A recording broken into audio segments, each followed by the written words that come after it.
Hello বন্ধুরা, কেমন আছেন সবাই? আশা করি সবাই ভালো আছেন। আমি আজকে আপনাদের সামনে নতুন একটা রান্না নিয়ে আসলাম।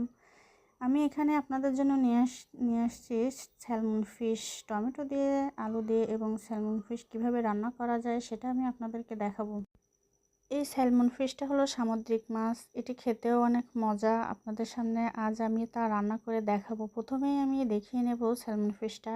দেখেন স্যালমন ফিশটা এভাবে আমি প্রসেসিং করে নিচ্ছি। প্রথমে সুন্দরভাবে কেটে নেব এবং এই মাছটি সবসময় পাওয়া যায় না, কারণ এটি সামুদ্রিক মাছ, তো এর জন্য এগুলো মাঝে মাঝেই পাওয়া যায়। এর জন্য আমি এটা কিনে নিয়ে আসছি। তো আপনাদের সামনে আমি এই মাছটাকে কাটাও একটু দেখিয়ে দিলাম কেমন বড় বা কেমন হতে পারে।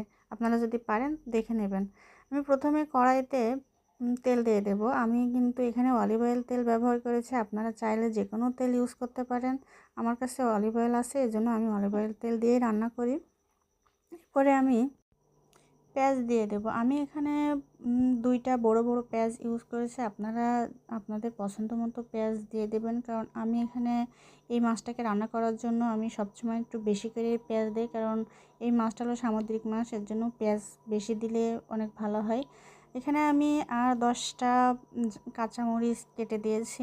আমি এখানে গুঁড়ো ঝাল ইউজ করব না, কারণ আমি মাছটা কাঁচাই রান্না করব। কাঁচা রান্না করলে এই মাছটা আরও বেশি মজা লাগে। আমি কিন্তু ভাজবো না, যেহেতু কাঁচা রান্না করব তাই আমি পেঁয়াজটাকে ভালোভাবেই কষিয়ে নেব। কিন্তু প্রথমেই আমি পেঁয়াজটাকে ভালোভাবে ভেজে নেওয়ার জন্য আমি প্রথমে ঢাকনা দিয়ে এটা সিদ্ধ হওয়া পর্যন্ত অপেক্ষা করব। দেখেন এখানে কিন্তু প্রায় সিদ্ধ হয়ে গেছে। এটা আমি এভাবেই নাড়াচাড়া দিয়ে নেব। তারপরে আমি এখানে লবণ অ্যাড করব। আমি এখানে মাছ অনুযায়ী লবণ অ্যাড করতেছি, কারণ আমার এখানে অল্প পরিমাণে মাছ নিয়েছি, তো আমি এখানে 1 চামচ লবণ ইউজ করেছি। আপনারা চাইলে আপনাদের পছন্দ মতো লবণ ইউজ করতে পারেন। তো তারপরে আমি এখানে দিয়ে দেব অল্প পরিমাণে হলুদের গুঁড়া, কারণ আমি একটু হলুদ কম খাই। আপনারা চাইলে বেশিও দিতে পারেন। তারপরে আমি এখানে ইউজ করেছি কারি মশলা। তারপরে আমি এখানে অ্যাড করব জিরে গুঁড়া। আমি এখানে অল্প পরিমাণে গরম মশলা দিব, যাতে ঘ্রাণটা একটু ভালো আসে। এর জন্য আমি গরম মশলাটা ইউজ করতেছি। আপনারা চাইলে দিতে পারেন, নাও পারেন। আমার এখানে আদা রসুনের পেস্ট নাই, সেহেতু আমি এখানে আদা রসুনের গুঁড়া দিয়ে দিচ্ছি।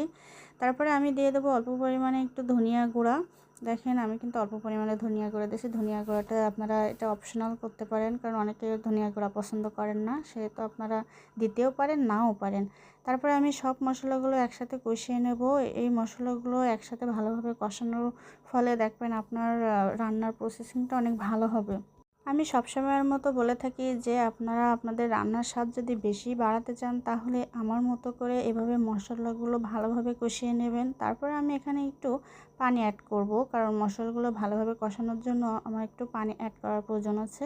এর জন্য আমি মশলাগুলো কষানোর জন্য অল্প পরিমাণে পানি অ্যাড করে নিলাম। তারপরে আমি এটাকে ভালোভাবে সিদ্ধ হওয়ার জন্য আমি ঢাকনা দিয়ে কিছুক্ষণের জন্য ঢেকে দেব। দেখেন আমি 2-3 মিনিট পরে ঢাকনা দিয়ে ঢেকে দিয়েছি।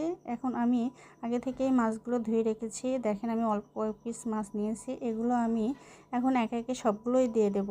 আমার মশলা কষানো শেষ, তো আমি এই জন্য মাছগুলো একে একে দিয়ে দিচ্ছি। আপনারা এভাবে ভালোভাবে দেবে। আমার কড়াইটা একটু ছোট, এর জন্য আমি উপরে উপরে মাছগুলো আমার দিতে হচ্ছে। সেহেতু আপনাদের কড়াইটা যদি একটু বড় হয়, তাহলে আপনারা আপনাদের পছন্দ মতো শেপ দিয়ে নেবেন। দেখেন আমি এভাবে কিন্তু মাছগুলো দিয়ে দিচ্ছি। তারপরে আমি কিন্তু ঢাকনা দিয়ে দেবো, কারণ এই মশলাগুলো মাছের ভিতরে পৌঁছায়। দেখেন আমি কিন্তু এবার ঢাকনা উঠিয়ে দিচ্ছি। দেখেন মশলা আর মাছ সব একরকম হয়ে গেছে। তো আমি হালকা নাড়াচাড়া দিয়ে দেবো, কারণ তলায় যেন লেগে না যায়, সেদিকেও আমার খেয়াল রাখতে হবে। আমি কিন্তু বেশি ঘোটাঘুটি করব না, কারণ এখানে মাছগুলো ভেঙে যেতে পারে, কারণ আমি তো কাঁচা রান্না করতেছি মাছ। এই মাছগুলো কাঁচাই রান্না করলে ভালো হয়। তো আমি একটু উল্টে পাল্টিয়ে দেবো। তারপরে আমি আবার ঢাকনা দিয়ে দেব, কারণ এই মাছগুলো ভালোভাবে সিদ্ধ হওয়া পর্যন্ত আমাদের তো অপেক্ষা করতে হবে। তারপরে আমি আলু অ্যাড করব। আমি এখানে আলুগুলো এত ছোট ছোট করে পিস করেছি।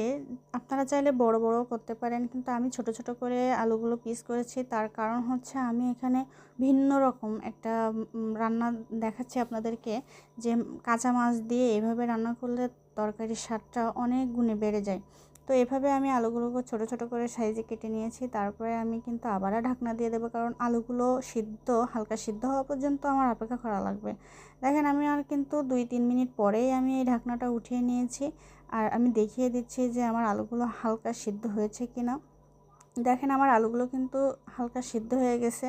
তো আমি এখানে বেশি নাড়াচাড়া দেওয়ার কিছুই নাই, কারণ আমি আলুগুলো যত ছোট ছোট করে কেটেছি এর থেকে ছোট আর হয় না। পরে আমি এখানে এবার ঝোল দিয়ে দেবো। ঝোল দেওয়ার জন্য আমি এখানে অল্প পরিমাণেই পানি দিয়েছি, কারণ এখানে আমার আলু মাছ সবগুলোই সিদ্ধ হয়ে গেছে মোটামুটি। তারপরে আমি ঢাকনাটা দিয়ে দেব। তারপরে আমি বেশি না, আমি 4-5 মিনিট পরেই আমি ঢাকনাটা উঠিয়ে নেব। দেখেন আমার কিন্তু রান্না প্রায় শেষ হয়ে যাচ্ছে। তো আমি এখানে টমেটো অ্যাড করব। আমি আগে থেকেই কেটে রেখেছি টমেটোগুলো, এই টমেটোগুলো দিয়ে দেব। আমি টমেটোগুলো আস্ত রাখার জন্যই কিন্তু পরে টমেটোগুলো দিয়ে দিচ্ছি। তো আপনারা চাইলে আগেও টমেটো দিতে পারেন আলুর সাথে। আমি এখানে যেহেতু টমেটোগুলো আস্ত রাখবো এর জন্য আমি পরে দিয়ে দিয়েছি। তারপরে কিন্তু আমি আবার ঢাকনাটা দিয়ে দেব। এখন কিন্তু আমার রান্নাটা প্রায় শেষ হয়ে গেছে, আপনারা দেখতেই পাচ্ছেন। আমি কিন্তু ঝোল বেশি রাখবো না। এখানে আমার মাছ আলু এবং টমেটো সবগুলোই ভালোভাবে প্রসেসিং হয়ে গেছে, সবগুলোই ভালোভাবে সিদ্ধ হয়ে গেছে। আমি আবারও দেখিয়ে দিচ্ছি, আমার আলু টমেটো সব সিদ্ধ হয়ে গেছে। আমার রান্না তো প্রায় শেষ।